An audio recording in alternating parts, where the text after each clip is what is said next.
Halo, selamat pagi adik-adik yang dikasihi Tuhan. Hari ini kita akan bersama-sama kembali beribadah pada Tuhan.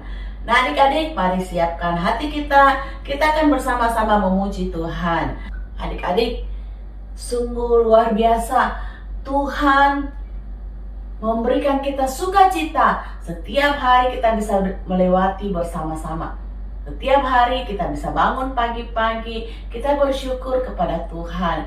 Nah adik-adik, ada satu lagu mengatakan, sungai sukacitamu mengalir dalam hidupku. Kita akan nyanyikan sama-sama, sungai sukacitamu.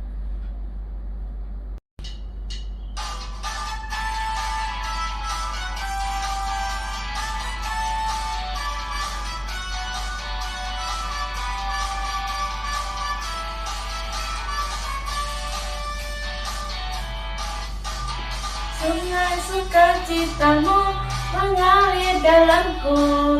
Oh yes, yes, yes, yes. Anggur sukacitamu melimpah dalamku. Ku menari dan bersuka, puji-puji setiap waktu, sebab sungai sukacitamu ada dalamku. Mengalir bersamamu, bersuka di dalamku, mengikutimu Tuhan dalam kegerakanmu, melayanimu Tuhan di dalam sukacitamu, sebab hanya Tuhan yang membuat sukacitaku penuh. Sekali lagi kita nyanyikan lagu ini.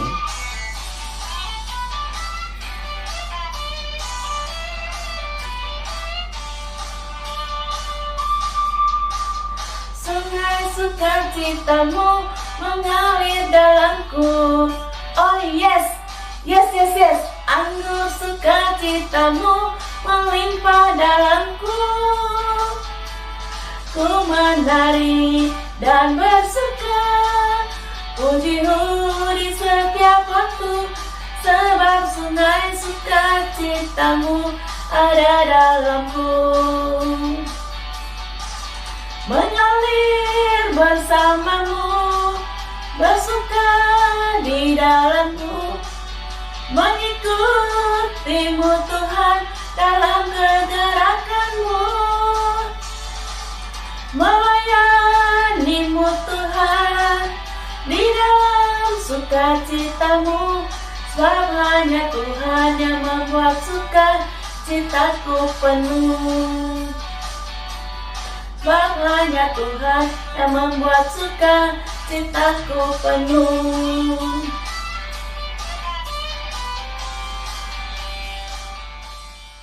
Tuhan Yesus yang baik, kami bersyukur kalau hari ini kami boleh kembali diberikan kesempatan untuk beribadah bersama-sama. Terima kasih Tuhan, kami mohon Tuhan memimpin ibadah kami dari awal hingga selesainya. Terima kasih untuk anugerah Tuhan yang Tuhan berikan dalam kehidupan kami. Kami menyerahkan ibadah kami, Tuhan yang menyertai. Di dalam nama Tuhan Yesus kami berdoa dan bersyukur. Amin. Saatnya kita akan mendengarkan firman Tuhan.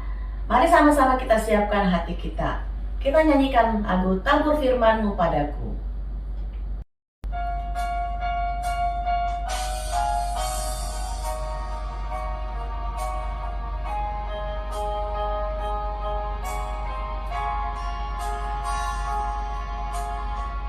Tabur firman-Mu padaku,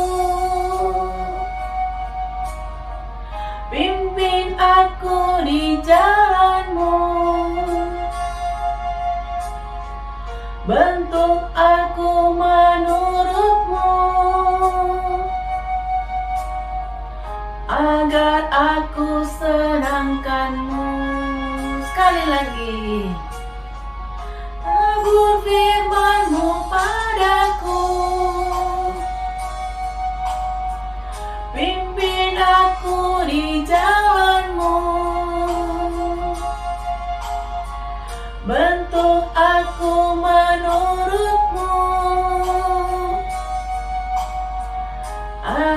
aku senangkanmu.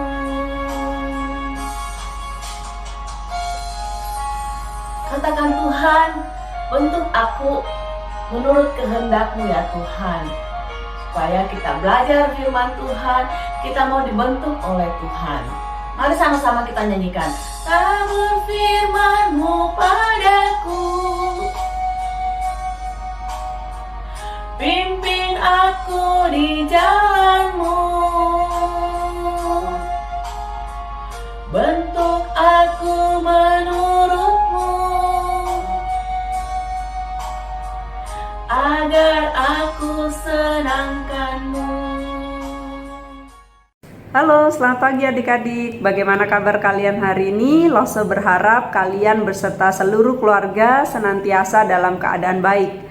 Sebelum kita bersama membaca firman Tuhan, kita satu hati dalam doa. Kita berdoa. Tuhan, kami mengucap syukur untuk pagi ini, untuk penyertaan-Mu di dalam kehidupan kami pribadi lepas pribadi. Sebentar kami akan bersama membaca firman-Mu. Mari Tuhan yang tuntun sertai dari awal, pertengahan hingga akhirnya. Dalam nama Yesus kami berdoa. Amin. Adik-adik, jika kita mendengar kata-kata hukuman, kira-kira apa yang mungkin terbesit dalam pikiran adik-adik? Ya.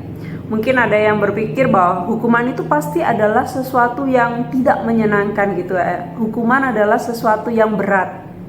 Ada juga mungkin dari kalian yang berpikir bahwa hukuman datang sebagai akibat dari entah itu melanggar tata tertib atau tidak taat terhadap suatu aturan gitu ya.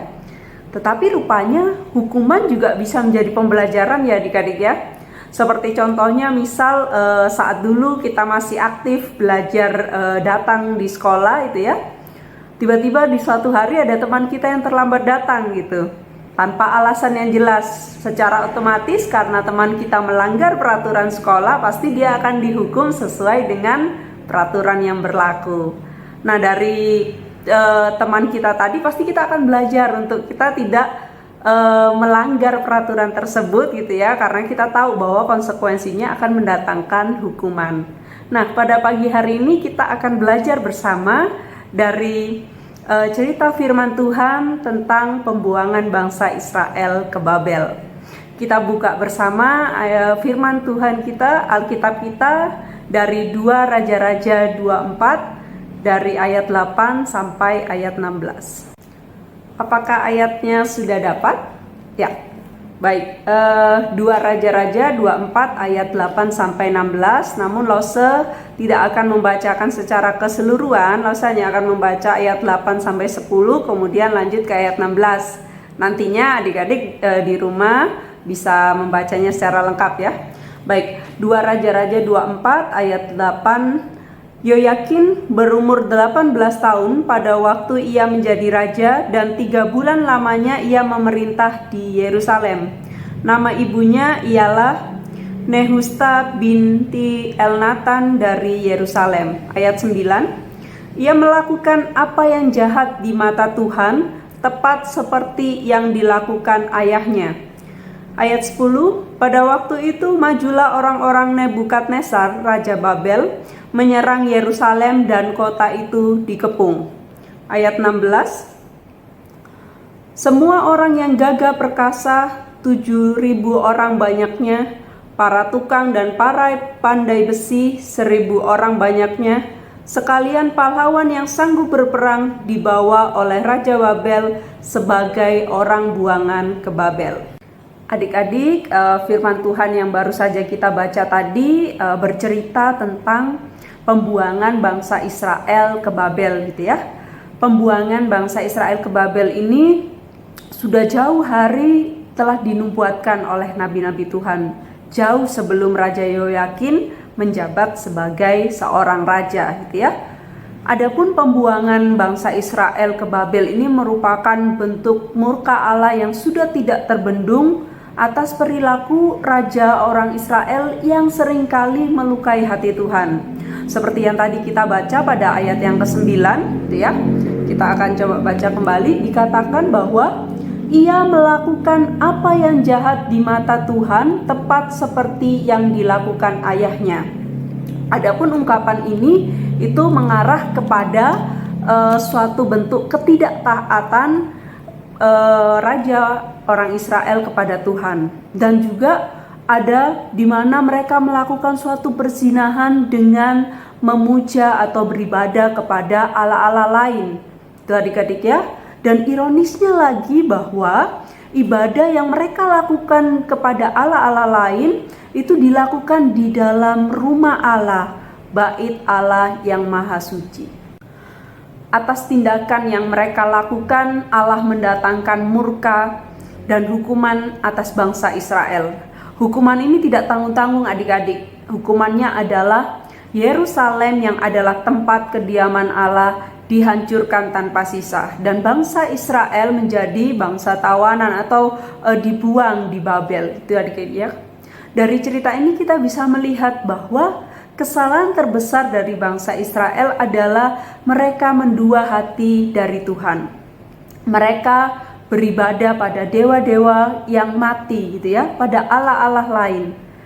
Mereka tidak memilih Tuhan yang hidup, melainkan mereka memilih kepada dewa-dewa atau patung-patung buatan mereka sendiri.